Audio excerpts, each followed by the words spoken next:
Why, hello and welcome back to another Reverse 1999 episode. It has been a while, and I must say, I myself could not play the game for a little bit. Mainly due to real life catching up with me, but hey, it is what it is. I'm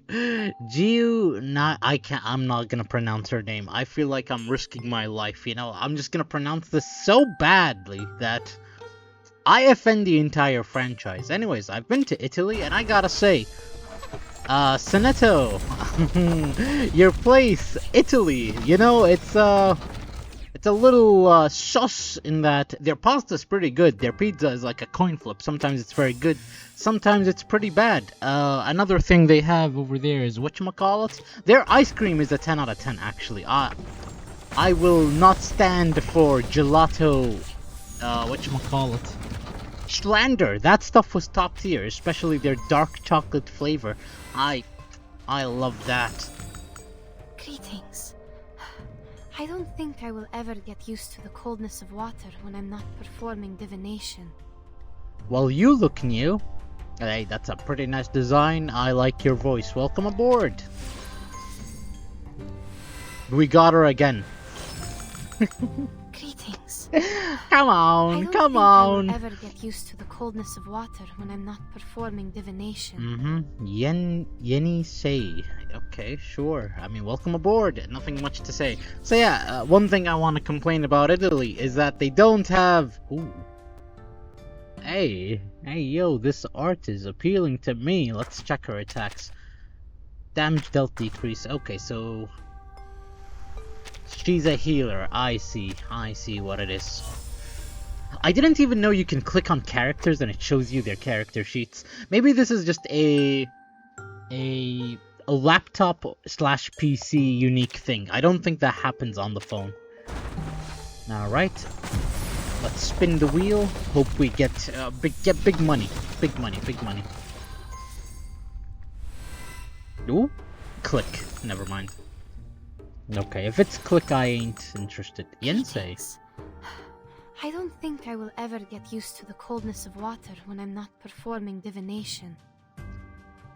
Alright, that's portrait number 2. Pretty interesting, I must say myself. We're getting a lot of her, but we're not seeing any 6 stars yet, which is kinda scary, because I don't know if we're on pity or if we're, like, on the 50-50 pity, you know? This is a bad one. Yep. All of a fog. It has been a while. Yeah, we're gonna run out of Unilogs pretty soon. And then I gotta actually upload content? What? Forever Life uploaded content? Oh, hell nah. Mineral. I completely forgot you're a unit. Even though your skin is up, I completely forgot. Greetings to you, fair lady. May I present? Mineral again. Unlucky. Unlucky. That is all I'm saying. I mean, Balloon Party is a good unit. It's just I'm not interested in her myself. Yeah, we're gonna do that another time. Let's open the shop or the event, the real... Are we really going in the right direction? This place is nothing but grass, grass and grass. The Eastern arcane skill, you said, is just a deception. No one is begging you to stay here.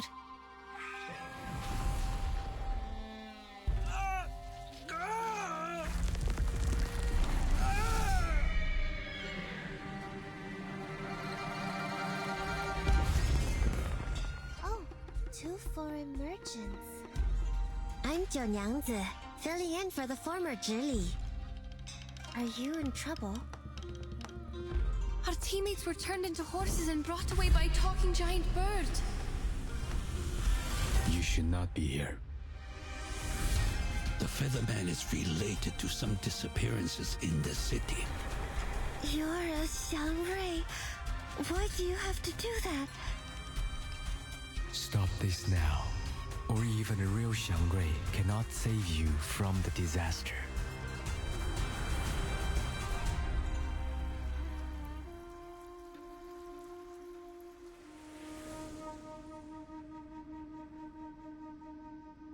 They pretended to be merchants to get into the city, but they are actually with the Featherman.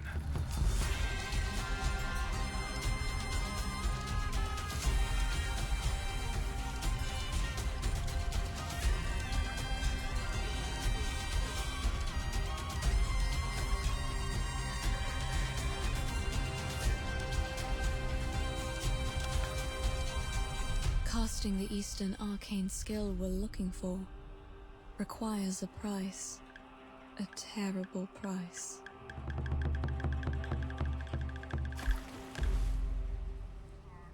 A part of me hoped that that would Picture be... of the wanted is complete. Please have a look. Great. All thanks to that foreign lady. She must be good at painting?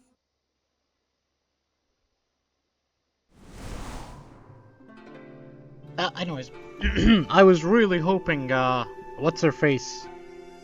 The thing, that would be Old Seneto, this one, but it doesn't look like that is going to be the case. Let's scroll down. Yeesh, we have a lot of things to catch up with, huh? Anyways, a few comments about Italy. They have a lack of, chicken in their cuisine. Their cuisine is just entirely cheese, tomatoes, and I guess pork. I'm sorely disappointed. It is what it is. Anyways, enough about Italy. Let's see. Notes on Shouri. Whispers of the Mysterious East, a team of investigators in a desolate land, uncovering secrets within the city walls.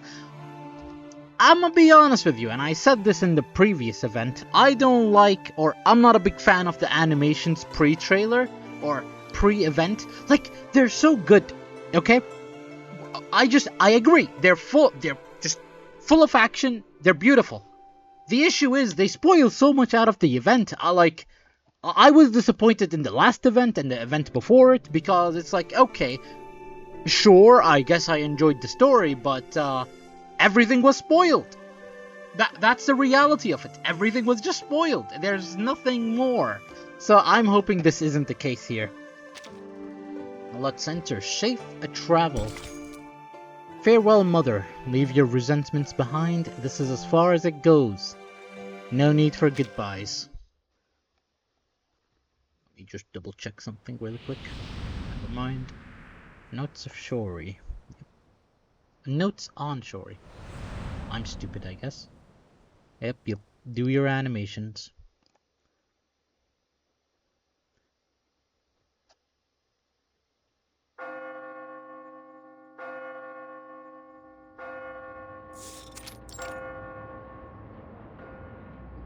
The smoke of the fatherland is sweet and pleasant to us, especially in the early morning when someone is about to travel far from home. However, it's not obvious to this complaining lady. Газета? Их телега уже давно не появлялась.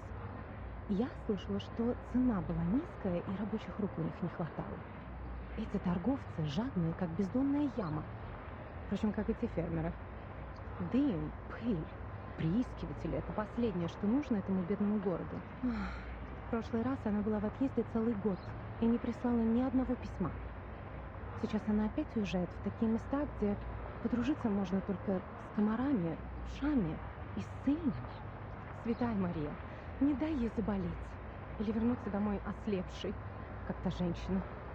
А, вы имеете в виду медаль, врученная за исследование? Она из бронзы. Кто знает, сколько рублей она стоит. Не говоря уже о тех балах, которые она упустила. Молодые кавалеры приходили и уходили, но у нее даже не было возможности с ними познакомиться. The grumbles easily sneak into the room through the window with the floating dust. The one being complained about closes the door. She needs to pack carefully in a room free of noise and interruptions. For a long journey, everything is too essential to forget. Route confirmed. Clothes, maps, carriage ticket, reference letter, glass bottles, rock hammer, and the knife in my pocket. Oh, I need to waterproof the papers. Linen, it's, oh, here it is. The fabric left from the last trip has a broader width than remembered. Perhaps because it is holding paper for only one user this time, it seems much more empty than it had been. Using such a large fabric is a luxury for her. I could bring more new parchment this time.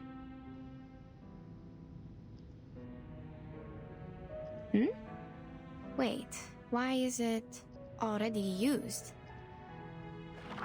A written document is hidden between blank sheets of paper. The handwriting is inconsistent, but neatly penned. It seems to have been deliberately forgotten and now is being rediscovered at this very moment. Fortunately, there are signatures in the margins, left as a discreet footnote on each page. Recorded by Yenisei. It's a record I wrote from dictation. Judging from the handwriting, I must have done it in the wilds. The edge is ragged, so probably it's been stored for over a year since it dried. Over a year? Oh, it's the travel diary Madame Besmertz asked me to write down for her. Maybe I should call it travel notes? Either way, I think I had completed the arrangement and sent the original to her. There's no way I forgot such an important thing. So, what is it doing here? And it's missing a few days of records. October 10, October 16, October 17, October 17. Cloudy. We sold the carriage and rented boats from the local farmers to sail along the River before it froze. In this way, we might be able to enter the city of Omsk without passing the North Gate. After all, the travelers from the Far East had said the city was heavily guarded like a fortress, and the guards would not overlook the slightest inconsistency between people's stories and their documents. We had to go through this trouble because we were in such a rush when we set off that we had little time to prepare the documents. They were far from authentic enough to convince the guards. Before we left, I gave several speeches to raise funds for the travel. The last speech was in a new park in the downstream area of the River. My assistant described to me that the park was crowned by a large pile of cumulate rock, which was burdened with the European Russian vegetation, all in its best time of year. This is the note on the 17th, the day after October 18th. I have almost no recollection of that day. Child, do you recall anything?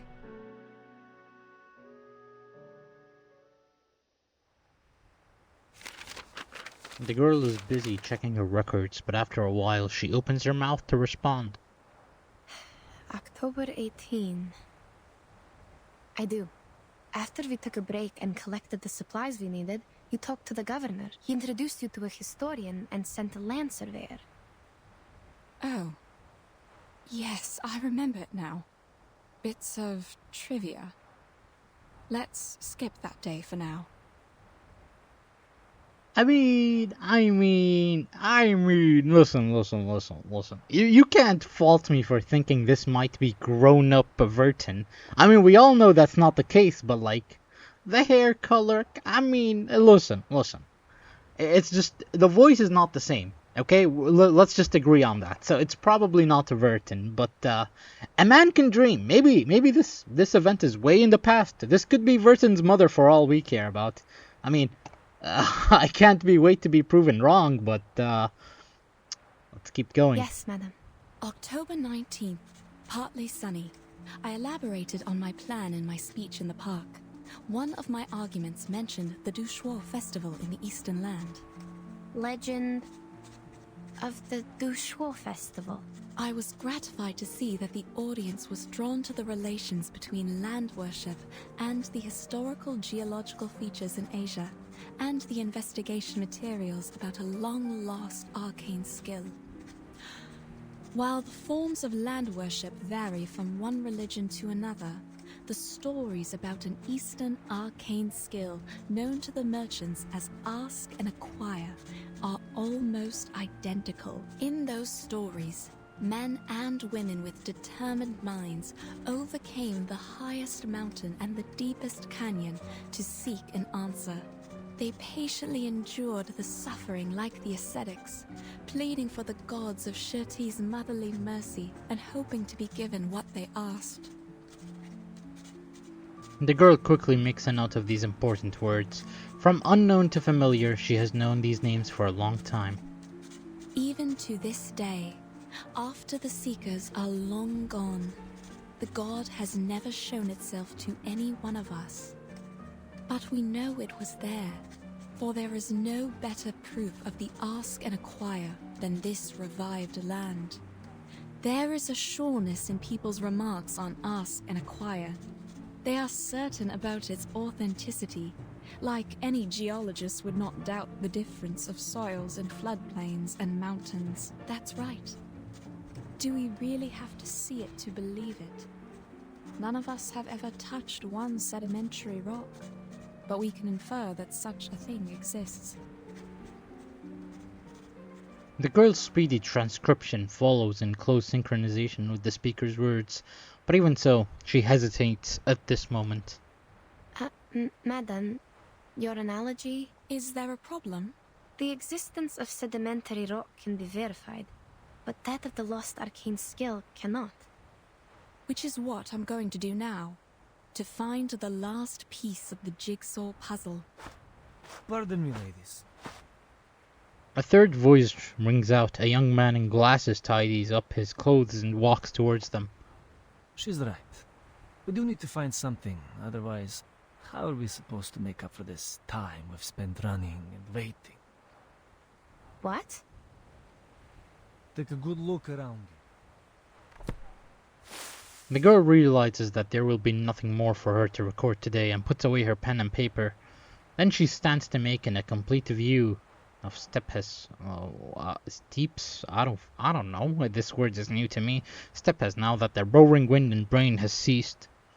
Vultures, the same color as the dark earth, hover above their heads, gazing with a scavenger's intent at all the creatures below them that they seem to have stopped moving. The rain has stopped. Don't act like you just noticed it, miss. I was about to say, I agree with him. How much longer are we going to wait, huh? Long enough for the vultures to eat the flesh and bones? You... Mr. Krolik, you're troubled by unnecessary concerns. Besmirched. Yeah, I don't think that's Vertin anymore. The vultures are scavengers. They are here only for the animal corpses brought by the thunderstorm. They will leave us alone. So they don't pose a threat. Then what's with the waiting? His hurried speech reveals his nervousness, though Yensei doesn't understand why. If you're trying to get us back on the road, you have the right to propose it directly. The team discusses to decide the next step. That's how things have worked all the way. We are not trying to waste your time. That's what I mean. We should get going now. I see. We will suggest the directions as usual, and everyone will vote to decide, and... Oh no, you don't get it. There's no need to discuss or vote. Hmm? Because we are not going forward, but going back. That's the only direction available. Yenisei stares silently at Krolik. She disagrees, but politely waits for him to finish speaking. I'm not the only one with this idea, Miss Besmer. Those legends from the East, that the show festival, is it? And the arcane trick you call ask and acquire. None of them matter more than our lives. He is right. The girl can only turn her head in silence further away, to that desolate, boundless, snowless winter landscape, all that remained of the temperature land after its withered grass scattered in the wind with the wind. The storm they had encountered had blown through here as well, sweeping away almost every living thing. And the young man's purpose is as clear as the open land that lies in front of them. Can anyone promise there won't be another emergency like this? What if we can't find shelter next time? You know how he makes a good point. I'm not mad at him. Yeah. We'll be lying dead out there just like those corpses. I hear you. I mean, with her, Again, Besmert, I've never heard that name, and I'm assuming that Vertin was also Vertin's mother, like the name, or code name, or something she wrote on the floppy disk. I don't know. You know, when you start a new account and you write your name as Vertin, they say, oh, your name matches the name of someone who cannot be named, or I don't know, just someone who's been swept away by the storm, which begs the question, how do you remember that? Anyways, my assumption was that Vertin was the name of Vertin's mother, and it's entirely possible that we're just lying, you know? It's entirely possible she had a name, but because we discovered she's immune to the storm, we called her Vertin. I don't know. I'm just saying. It has been 37 days since they left Omsk, heading south. The 5th day on these steppes. They have gone without fresh water. If everything had gone according to plan, they would have already been sitting in their station drinking tea. In the supply station drinking tea. Also, I noticed, if you flick your mouse, it does this. I did not know that. If they hadn't encountered this sudden storm, yet the two people who put this very team together did not anticipate such eventuality. Given what happened earlier, it is only reasonable that you would wish to return. This marks a moment of disagreement, when all the half-met measures sow the seeds of discord.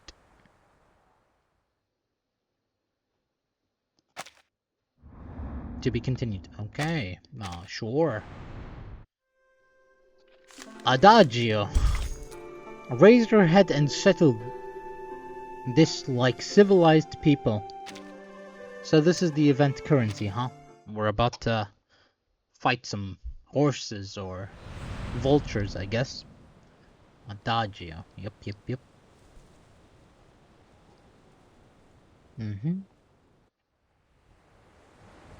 There is neither a single voice of opposition nor one of support from their fellow travelers. If Besmert could see their expressions, she might realize that this silent assessment had actually been the sound of plotting minds. So are we on the same page? I fully understand where you're coming from, and I acknowledge your reasoning. I really dislike when they say this, because it's just like, okay, you see my POV, but you actually don't. It's like, I'm sorry you feel this way. Now go cry. What are you trying to... But we still need a vote to decide. Krolik opens his eyes wide, pure joy flickering within them, and waits for the person in front of him to utter the words he longs to hear. Wait. Yenisei couldn't stop the inevitable. The explorer with a knack of forced speeches always seems to have a strong belief in her own persuasiveness. No problem, of course. It's the civilized way to solve it. But I require we skip the speech. We have no time to waste on your monologue. I don't disagree with him. All right. Madam! All right, gentlemen. If you agree to go back, please, raise your hand. Now, the reason why I'm not too bothered about him is because I know what happens to him. If the trailer didn't spoil it, he's gonna become a horse.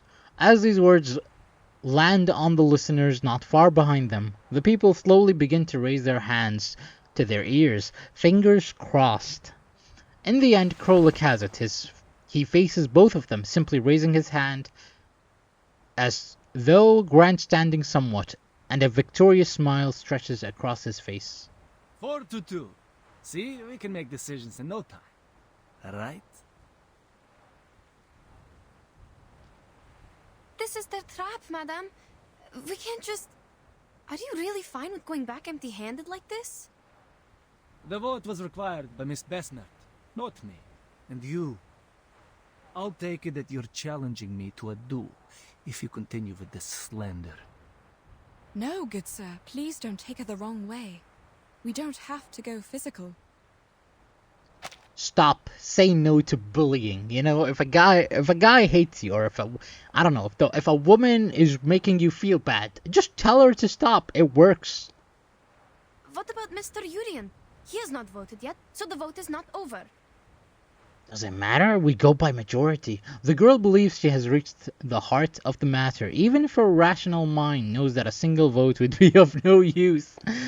Still, she insists. Oh, he's too tired to show up.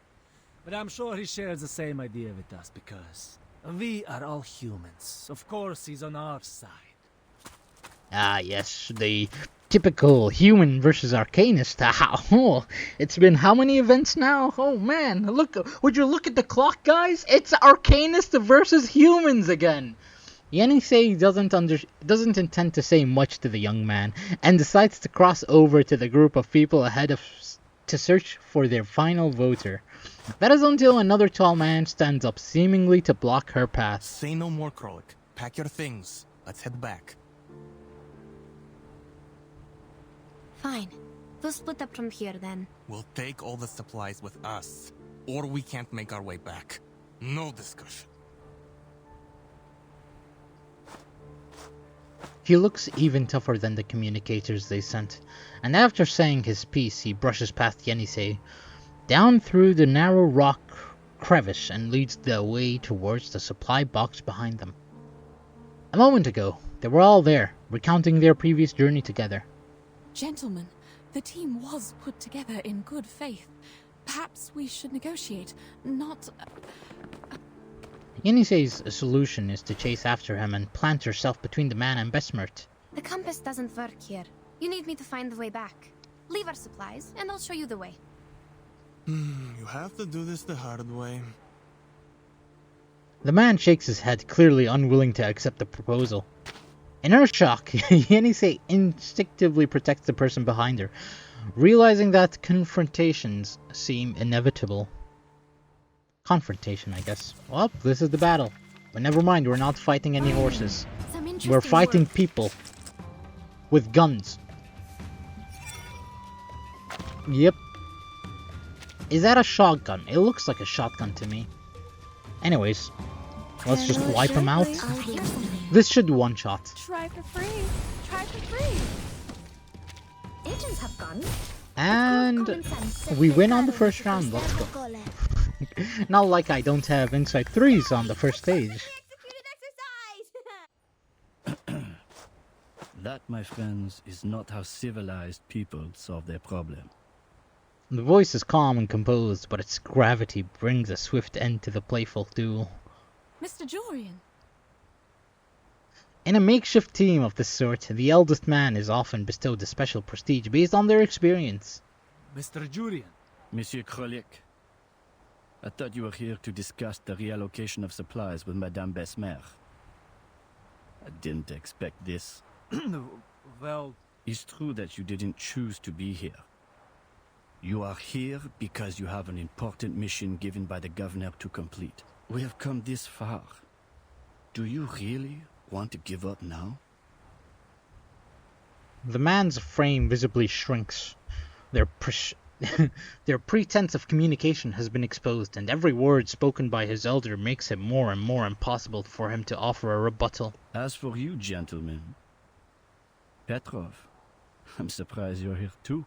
It's a risk that none of us expected, but it shouldn't have broken your will. I remember you showed a great interest in those ancient strata in the south when we were at the speech. All we need is safety. There will always be a buffer period after extreme weather. We should seize the chance and head back. If you persuade Miss Besmet to give us a confirmed date before which we can find the running water and come back, we can stick to the original plan. Yo, is it just me? Is this guy Zima's voice actor? Madame Besmer? Certainly. You see, these are all negotiable. Hold on. Listen to this. All we need is safety. There will always be a buffer period after extreme weather. We should seize the chance and head back. If you persuade Miss Besmet to give us a confirmed date before which we can find the running water and come back, we can stick to the original plan. Yeah, I think that's Zima, the voice actor. I remember in the last event, or not the last event, one of the events in the past, there was an NPC talking, and I thought, she sounds like Blondie, and it was confirmed she is in fact the same voice as Blondie, so I'm wondering. About the date, we can only decide after making an inventory. Upon hearing these words, the man takes out his pocket watch, shakes it twice, and shows Yensei the current time.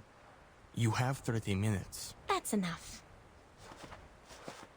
A brief consensus is reached, and the others scatter back to their former places, gathering supply boxes together and waiting for a response from the two in charge. Vesper cautiously touches the wooden boxes. The young girl comes to her side with a pen and paper, making a quiet record of things. For a moment, the only sound between them is of pen on paper. You know, Mr. Jorian is very interested in Arcanum and Arcanists. He is the keenest supporter of our journey besides the governor, even if his understanding of Ask and Acquire is significantly different from mine. The girl continues her rummaging and recording, while responding gently and deftly to Besmert's habitual broaching of this parallel topic. The legend of Ask and Acquire, as told by many merchants, always involves a certain price. The price takes different forms in the stories, but mostly it is a great danger. I believe that refers to the highest mountain and deepest canyon in those stories. I reckon so. But Mr. Jorian, as a human historian studying the arcane skill, believes it's a form of exchange that arcanists make with nature. And you think he's wrong? At this stage, we can't verify anything, so all these assumptions will have to remain assumptions. However, as we are getting closer to that mysterious land, my craving for its knowledge is also becoming stronger. Between these words, Besmert walks around to another box and notices that the closer the instrument is placed to it, the more distinctly she can smell the alcohol. It is obvious that the alcohol prepared for boiling point measures had been used as an emergency resource during the night when the temperature dropped drastically. We shouldn't ask too much from such a ragtag team. What do we know about the supplies? Put aside the water problem, the supplies can feed everyone for 8 days, maybe 12 if we economize. We can hold even longer if there are any preys or herders along the way. Are there any supply stations? Our supply stations are not on these plains. At least not on the map. How much drinking water and alcohol do we have left? Approximately...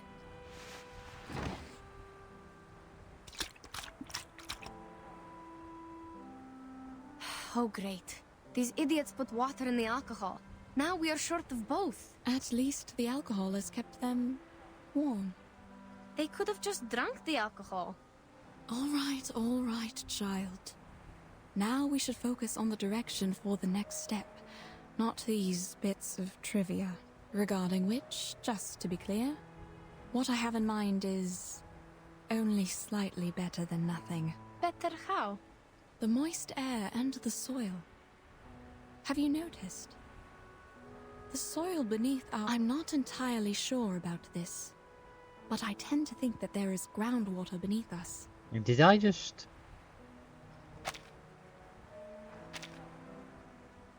How did I skip that? I didn't click on the screen. Which means we are close to running water. Let me try pressing space. All Oh, right. space continues. Let me think Okay. about how to get us there. Can't you use your arcane skill? What? Just because you don't know what to do doesn't mean you should count on this thing. You're not like them. I just want to make use of everything we have. Fine, I told you how it works. Without new running water, the old samples in the bottles can only show us the way back. That's the best they can do. To prove this, the girl takes a glass bottle from her person and places it in the waiting, doubtful hand. This one is from the lower course of the River. The arcane energy I can use for divination is almost faded away. Can it show us the way back? Sure, but that's not what we want. Only Mr. Krolik and his men would be happy to hear that. Upon hearing this, Besmert stands up straight, although she cannot see her eyes. Her silent posture alone seems to affect an aura of rapid thought. Yensei looks up at her, and can almost hear the sound of gears spinning in her skull. To think on the bright side, We still have a chance to go home. But I didn't leave my homeland to go back there, madam. Yes, yes, I know. I feel the same. I'm not suggesting we turn back immediately. It's just an option. To the best of my recollection, such moist soil is often found in the mountains and floodplains of the temperate zone, especially in the forest steppes covered with Chernozem. The landscape is very different from where we are now. Before we sheltered from the thunderstorm, you told me about a mountain in the southeast. It blocked the horizon from our sight, right? The girl's eyes widen upon hearing these words, the expression of a hopeful epiphany. Based on this, I would assume the thunderstorm was the result of a stronger convection coming from the other side of the mountain. Now, on the steppe, to form a cloud large enough to bring a thunderstorm would require a large amount of running water. And the source of the running water is probably on the other side of the mountain. Exactly. We can set off in that general direction. We might not find any water there. That's the worst result. In that case, we can still return here with the help of your arcane skill, as long as we have that glass bottle with us. That's right. We tell them we need another 5 days. Besmert grips the glass bottle in her hand as though clinging on to one final trace of hope. They won't accept more days than that. If they won't even settle for this, I will convince them, like I did when I first got them on the team.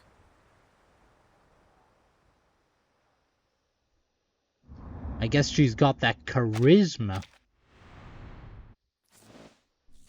Alright.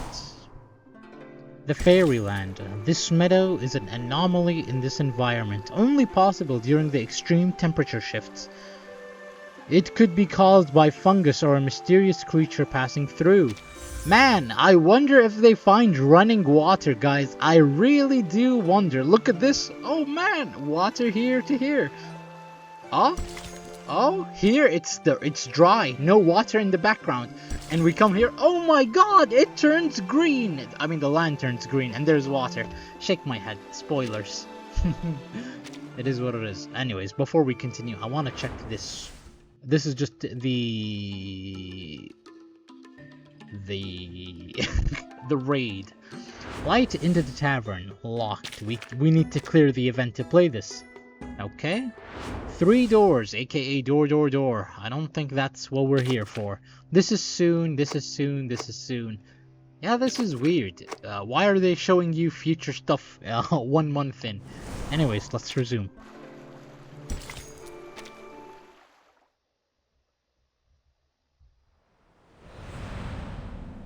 Stage 3.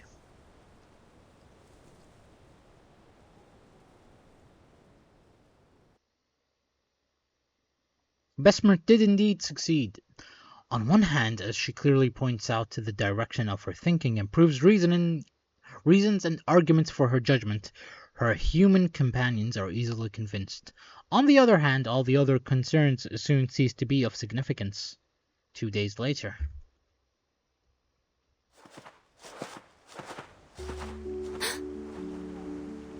I hate this soundtrack, it always plays at the wrong times. The girl's eyes widen as she looks, blinking at the flowing stream appearing seemingly from thin air, not far from them, as though staring at it might restore it all to its original state. She remembers clearly when she was only a mile from here yesterday evening. There was nothing to indicate the presence of such a miraculous hidden feature. Mademoiselles, this is a miracle. I'm glad we didn't give up and go back. Wait. Something's not right. What are we waiting for? Not intending to wait for an answer, he runs towards the stream. An unheeded reaction to the long labors of their journey through the desolate wilderness. We are on the right path. I have nothing to say. The humans move briskly towards the rustling stream. For a moment, only the 2 arcanists remain skeptical about this new variable. No, wait. Please don't. Unable or unwilling to heed her shouts, they rush into the stream, sinking their faces into water and pulling them out with smiles wide as if they had never seen such natural beauty before. Standing beside Besmert, who had failed to stop their advance, the red-haired girl cautiously retreats as well, making a sharp contrast with the humans who embrace the water like a fish too long in the air. What? Madam, you didn't tell us the running water was right on the side when we pitched camp yesterday. Yes, because I didn't notice any signs of water. I thought it was your doing. I wish it was. But sadly, this is beyond my power. I'm not even sure if we are still staying on the planned route. This is obviously not good news, as Yenisei's silence reveals, Besmert immediately realizes the ambiguity of her words. Indeed. I can hear the river flowing and running against the stones and shores. Have you noticed anything else? Yes. I'm not an expert, though. The soil here is moist too, but it feels different. Like just dampened by frequent spring rains. The dry air of winter has completely gone. And the grass here looks nothing like the temperate grass we should be seeing in December. It's so green, as if it were April or May now. But we haven't gone that far. Is this some kind of illusion brought by arcane power? Whether it's an illusion or something else, there must be something wrong with the water they drank. You're right. We can't let them drink it. Yet their repudiations could not change the fact that their companions had already drank from the abnormal water. Besmert instinctively runs forward, wishing to minimize the damage before things got worse. Gentlemen, please listen. Hold on, madam. It's too late. Hold on. Gentlemen, please listen. The water. Yenisei grabs her hand, trying to prevent Besmert from running in a panic and potentially suffering a fall. Besmert still wishes to rush forward, but finds herself unable to break free. I have to tell them. I am the reason why they are here.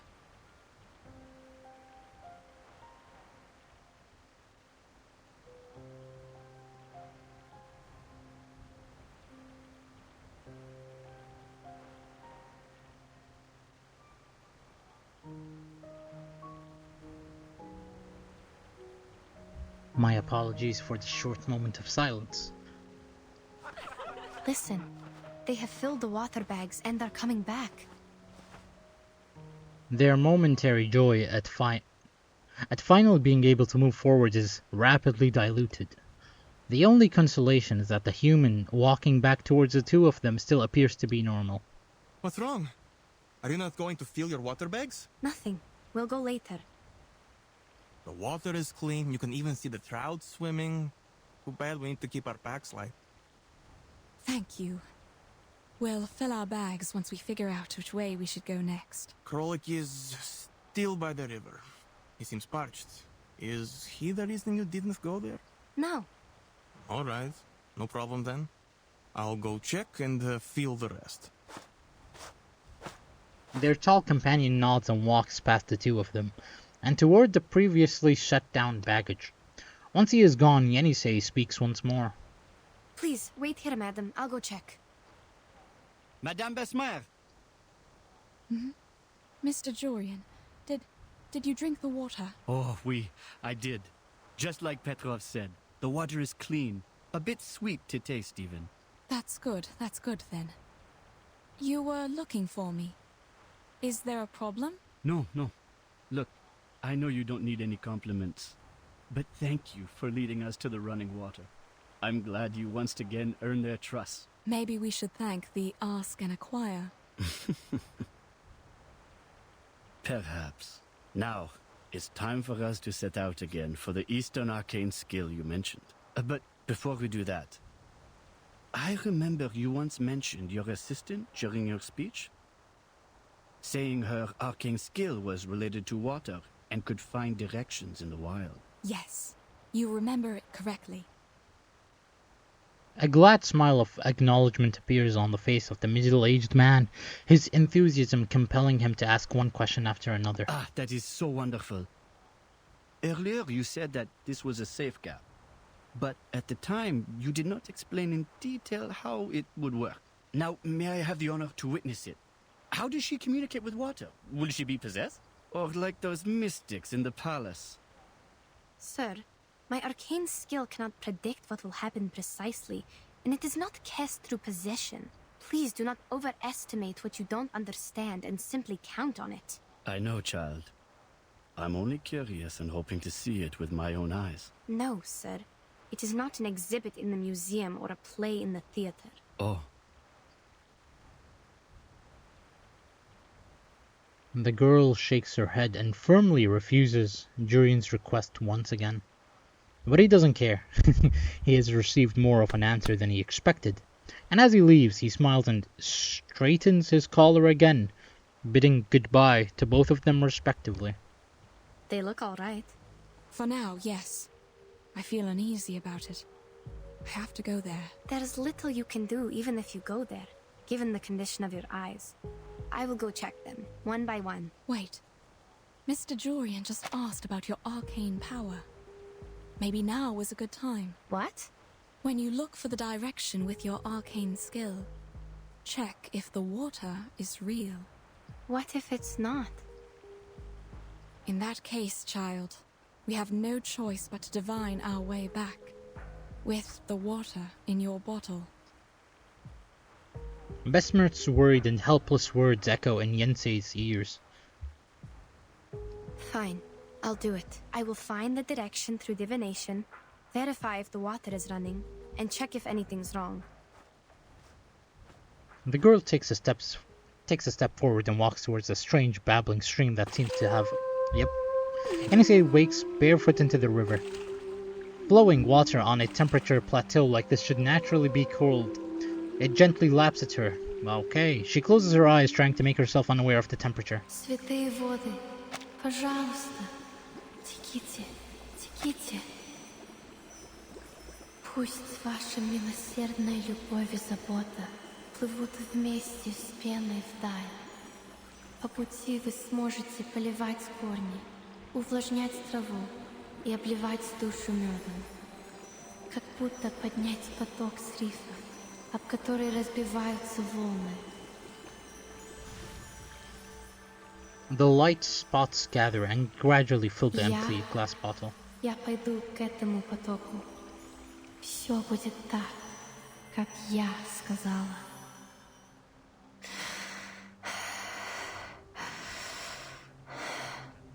Southeast. The empty glass bottle falls from her loosened grip. The girl looks dazed as she picks up her dampened, heavy feet from the water heading to the southeast.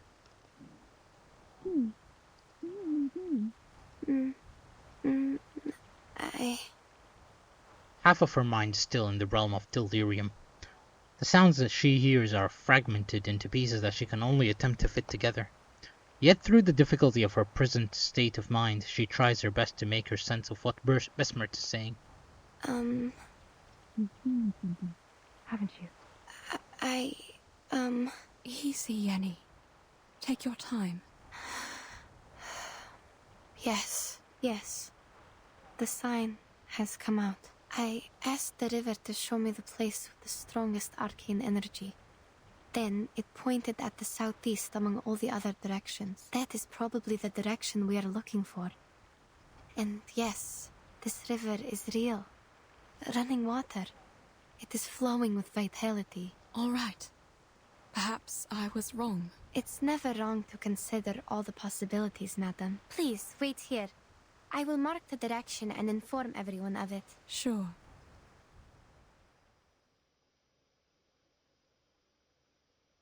To be continued. Thank you very much. Yeah, I'm assuming they all turn to horses next chapter. In any case, reverse events do take a little while to get interesting. I'm just hopeful that Besmert is Verton's mother, and I really am hoping that this event is far in the past. It would make sense. We're in the half anniversary after all. In any case, thank you for watching. Then I'll see you on the next one. Goodbye.